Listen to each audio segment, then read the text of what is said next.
கடலூர் மாவட்டத்தில் வந்து இந்த திட்டக்குடி பகுதியில் ராமநத்தம் போலீஸ் ஸ்டேஷன் லிமிட்ல வந்து எழுதூர் அப்படிங்கிற கிராமத்தில் வந்து ஒரு துயர சம்பவம், ஒரு ரோட் டிராஃபிக் ஆக்சிடென்ட்.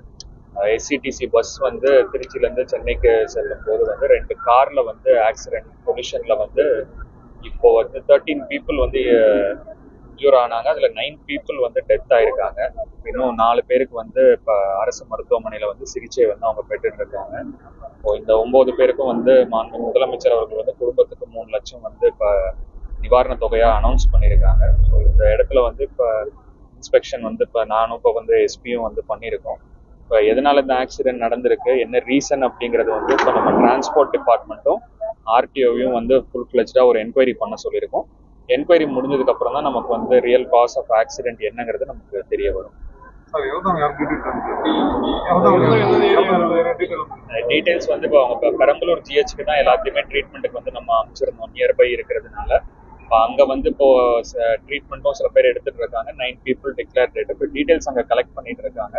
நமக்கு இன்னும் ஃபுல் ஃபிளெஜ்டா என்கொயரி முடிஞ்சதுக்கு அப்புறம் தான் எங்கென்ன டீடைல்ஸ் நமக்கு தெரிய வரும். நம்ம என்கொயரியில தாங்க தெரியும். கொலிஷன் பஸ் வந்து 2 வெஹிக்கிள்ஸ் கார்ல வந்து கொலைட் ஆகி இந்த ஆக்சிடென்ட் நடந்திருக்கு. இப்போ டிரான்ஸ்போர்ட் டிபார்ட்மெண்ட்டும் ஆர்டிஓவையும் என்கொயரி பண்ண சொல்லியிருக்கோம், ரியல் காஸ் என்னன்ட்டு. என்கொயரி முடிஞ்சதுக்கு அப்புறம் தான் நமக்கு வந்து காசு தெரியும் ஆக்சிடென்ட்.